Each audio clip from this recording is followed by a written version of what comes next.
MTG Arena. It's been out for a while now, so how do I feel about it? That's a great question, Self. Nice question. Actually, this question brought to you by my patron, Phil, which I'm happy to share my thoughts on, because Arena's kind of a big deal, and like everyone's playing it. And if you're not playing it, you should, because it's fun.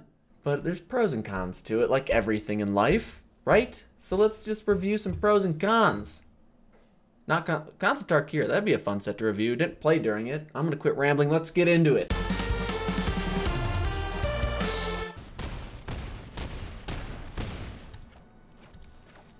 Never mind, Arena's stupid and I hate it. Psych, it's the best thing to ever happen to Magic. Love it. Don't know why anyone wouldn't like this. All right, stay on track. Pros and cons. Pros and cons. Pro, the deck building, the shuffling, the convenience of just playing a game of Magic. You don't have to deal with all the sleeves splitting, and you're trying to shove the cards together, and you can't get the little ruffle to kind of fall and flow. Life is hard as a paper Magic player. One con, my least favorite thing about this entire thing is every time I hover over a card, it has to zoom in. Like, I just want to be able to look at my cards and think, oh wait, do I need that? Oh, can you please stop? Just stop it. Let me turn this off. Please, toggle switch for card zoom, or whatever you want to call it. Please. Another pro is that it will give Magic a fighting chance against Hearthstone to really try and break into the esports, just online digital world of gaming. I mean, Hearthstone is a poor man's Magic, right? Let's just see how are we doing here if we look at Twitch on a random Saturday night. We got Fortnite #1, just chatting. The second biggest esport is talking. What? League of Legends, old favorite. All right, and then, ooh, Hearthstone's #6? All right. I mean, I'm excited about that because I think it spells good things for Magic. Super Smash Bros. Okay, I'm actually surprised it's not a little bit higher. But top 10, all in like the 20K range. Hearthstone almost at 50. Wow, 50,000. That's not too shabby. All right, where's Magic? We got 5, 10, 15, 20, 25, 26, 27. Number 28 at 55 Hondo. We'll do another video on Magic as an esport. A negative is that the paper version of Magic has unparalleled depth, and there's a history to it. You can have an emotional attachment to that. You can have a sentimental value attached to it, and you don't get that in normal gaming. And Arena, I don't think in any way, shape, or form transfers that to the player. I don't think there's any memory that's tied to it. You're not around the table with your group of friends. I think there's, in a way, Magic Arena feels like the cheap, poor man's version of paper Magic. I don't feel great. Like, that doesn't feel great. I could definitely be biased there and just have far too much attachment to the paper version to then, you know, in that way, the digital version could never live up to the paper version. So I don't want to hold that against it, okay? We'll say Arena is still lacking the social depth that the paper version gives you and all the friends and people you're playing with at the LGS or around your kitchen table.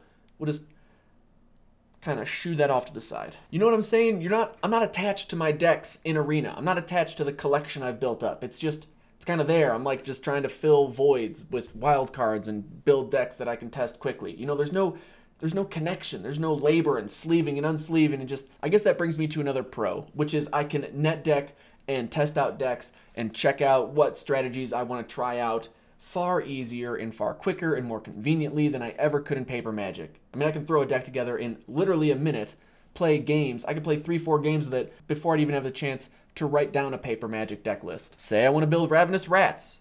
I mean, it's a fun deck. I don't have an LGS, so I don't really have a whole lot of time to play paper Magic. That would just never happen in the real world. But here, in MTG Arena, I can just throw that deck together, no problem. Really not a big deal. Play a handful of games with it, get my laughs, and move on.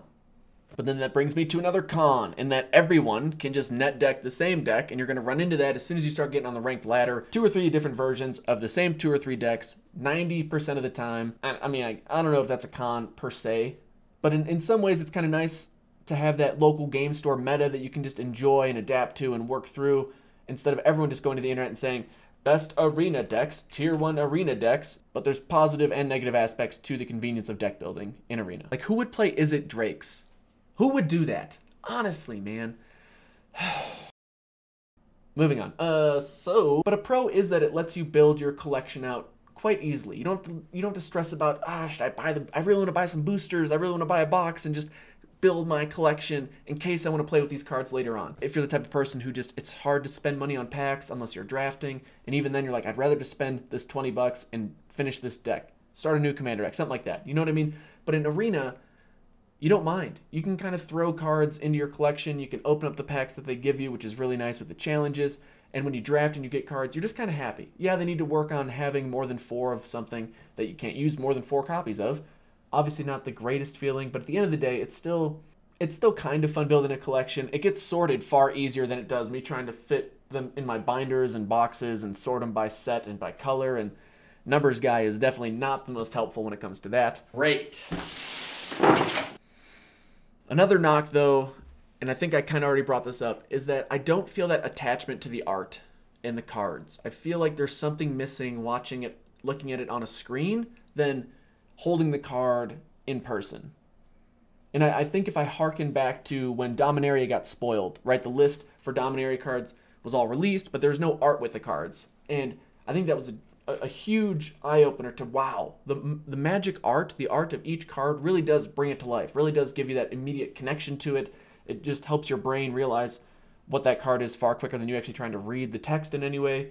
The art is as much Magic as the card is itself. And in Arena, I think I'm recognizing these cards because I'm familiar with the paper version. If I was to play a new set completely on Arena only, I'd be really curious how that feels, how my connection to the game is, because I feel like a lot of the enjoyment and joy I see when I see a new card in Arena or when I'm drafting a card on Arena, I feel like that's harkening back to paper versions of that card and me playing with that card. I'm missing that connection I have with the memories that I've had playing that card. You know, I feel like Arena's fallen short with how magical the art is in Magic.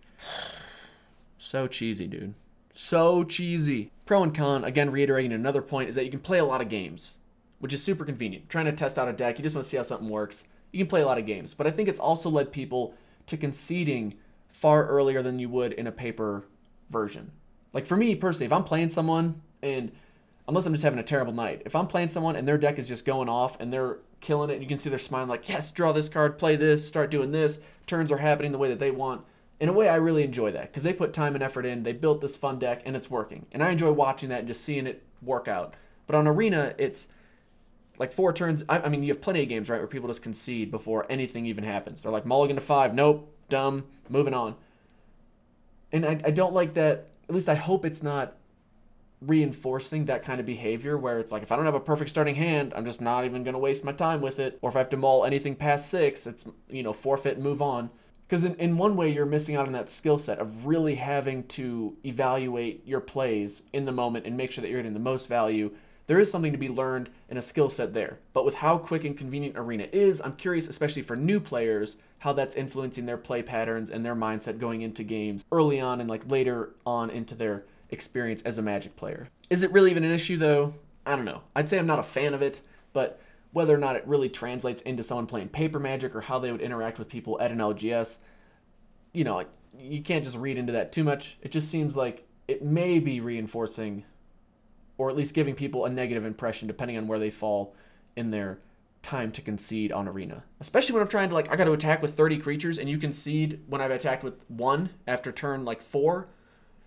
It's like, just let me attack. I'm going to let you attack me, I attack you. We both get our 500 gold. Life's good. Just let your opponents attack. I think that helps summarize the pros and cons that I've ran into with Arena. And overall, I do enjoy it. I think I really like the fact that I can play some quick games of Magic if I want. Like before I go to bed or if I got some time, it's like, hey, let's go grind some gold and that'll help pay for a draft that I can make a video with. Especially as a content creator, I think it helps the fact that you can play and have content that other people want to watch without having to go on MTGO and pay for a constructed event or pay for a draft. It's definitely nicer for the wallet, for sure, and I think the viewing, personally, I don't mind MTGO or MTGA. I think they both have fine interfaces. MTGA is obviously more flashy and modern, but I'm not struggling to watch content on either platform. But when it comes to playing Magic and really enjoying it, I think, to me, it's just reinforcing how invaluable the LGS is. There's no possible way that you're ever going to get the experience of paper Magic, of that social, joyful, that gaming atmosphere online compared to what you would get in your friendly LGS, just that fun LGS that you get to go to and see and make new friends and go to hopefully on a weekly basis if you're that fortunate. You cannot quasi-duplicate the LGS and put it online. You just can't be done. I mean, it's Magic the Gathering, right? I think the Gathering, it's, first of all, it's 2 of the 3 words for the game. So I think it's 66.66 repeating, of course, important versus the 33.33 repeating of Magic. Numbers guy didn't even have to help me with that one. I figured that one out all on my own. So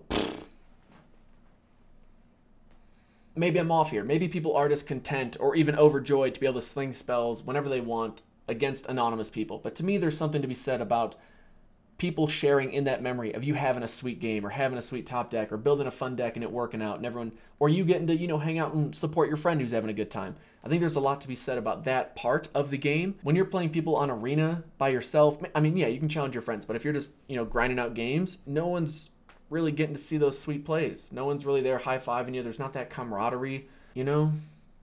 Again, I think it's going to be hard to really replicate that social, the gathering part of Magic the Gathering. So I hope Wizards is prioritizing the social feature and really making that the top priority. I think that's what's most lacking in the game. Yes, I'd love to see different formats like Brawl or keep Singleton around or Commander if they could do it, or expand the card base and the new Modern or Arena Modern or whatever they're going to come up with. Yeah, that'd be great. But if I could hang out with you, if I could play some games with you or my patrons easier, like knowing they're online and we can play a quick game instead of having to text and be like, hey, you want to play? And you got to set time aside. You know what I mean? Like the friends list. We need the friends list. We need chat. We need things that allow us to interact with people as easily as possible while playing this game. And maybe that's not even a knock on Arena. Maybe I'm just saying, here's where Magic is the best, paper version. And Wizards has been trying to bridge that gap. And Arena, I think, is closer than MTGO was in some ways. Maybe not in other ways. I think being able to play multiplayer games and being able to play different formats is more convenient in some ways. But the fact that the game plays quicker, that the interface is helpful, it lets new players learn a lot easier. It actually has a tutorial. MTGO, not so much. I'm going to have a comparison video of MTGO versus MTGA here shortly. So if you're interested in that and you're not subscribed, there's a cheesy pitch to, is the icon over here? There should be a red button. I don't know if you've been on YouTube before, but there's usually think about it. And then you could also say that Arena's still in its beta. I think, Arena came out like September, late September last year. So I think in a way they're kind of milking the Arena beta tag or title or whatever you want to call it. But in a way, that's them acknowledging, like, yeah, we still have a long way to go. And I'm glad that, at least I'm hoping, and I would be glad if that is the mindset of, here's where we're at. This is a big investment for us. We want to make it as good as possible. Even if I think they can never match the paper version with the digital version, if it gets closer, that's a good thing for all people involved. Because I think if people get into Arena, it's going to drive them into the LGS. If they're in the LGS, they're going to want to play more Arena. It's just like more Magic is better for the community in general. Magic the Gathering. It's just such a good game. Magic the Gathering, the tabletop topper, the Sultan of Swamps, the Terror of Tap. It's the games where friends don't let friends buy packs if you're building a deck. You should buy singles. Buy them at the LGS. Buy your singles. From where? If you don't have an LGS, you might add. From where? This is where I'd plug a sponsor, if I had one of those too. Moving on. Magic is the oldest, longest running. It has the most valuable card of any trading card game on the planet, at least out of any of the ones that people care about, or at least a large amount of people care about. It's got nostalgia, it's got history, it's got all of these intangibles that so many games, I bet, wish they had. And that amazing art, it can interest people in the game, it can get them buying the product, and they don't even know how to play the game. They don't even care if they know how to play the game. That's how awesome Magic and the Magic art is. It's got all this history and nostalgia, and yet it can create these moments of excitement and anticipation and hype and ooh, what's going to come next? We get excited about reprints. We're like, oh my gosh, this card's here again. It's the exact same thing for the 3rd time. I'm so happy. Usually reprints get us excited. Usually. So I think to summarize my thoughts on it thus far is that Arena gives us a way to play Magic and scratch that itch until we can hang out with our friends and get around the table, get into the LGS, and really play paper Magic. I like playing on Arena. I like streaming it. I like making content with it. I think it's an awesome platform thus far. I think Wizards is moving in the right direction. But for me, I'd still have to put paper Magic well above it. I'm all about Magic with the Gathering. And then with that said, of course, I'm still looking forward to Arena's development. I'm excited for what Wizards has in stock for 2019 with this massive investment in esports. Another video for that with my perspective on Magic as an esport and the, we'll say, the obstacles it has as well as the advantages it has to make it in that space. I hope Arena stays free to play for, or at least allows people that are free to play to still be able to build that competitive deck every new set or every rotation so that they can stay somewhat current and somewhat competitive without having to dump a lot of money into it. But then I would like to see an economy where there was some value, where you're excited about that pull that you can trade away or you can sell or do something that just lets you get more into your collection that you'll actually use as opposed to getting duplicates or cards that you just don't want. Fingers crossed. I guess in that way, Magic is the original microtransaction game, isn't it? Right? 1993. Richard Garfield, he was all over it. He's like, let's have a game where you have to pay a few bucks every time you want to try and increase what you're doing. Brilliant. He cracked the code in 1993, people, and it took, I guess, until Steve Jobs figured it out, and that's why he invented the iPhone. Let me know in the comments, do you think Magic was the original microtransaction game? I feel like I'm onto something there. I'm also just thinking out loud here with a lot of edits in between, but I would like to know what you think. Did I nail the pros and cons that you've been experiencing? What did I miss? Would you agree or disagree with anything I've said? Is Paper Magic, in your opinion, well above Arena? Would you even put Arena above Paper Magic? Do you think Magic has wheels as an esport? Let's chat about it. But either way, I really appreciate you watching. Again, if you haven't subscribed, I'd really appreciate that. Hitting the icon or the red button thing. But that's it. We'll see you in the next video. Peace.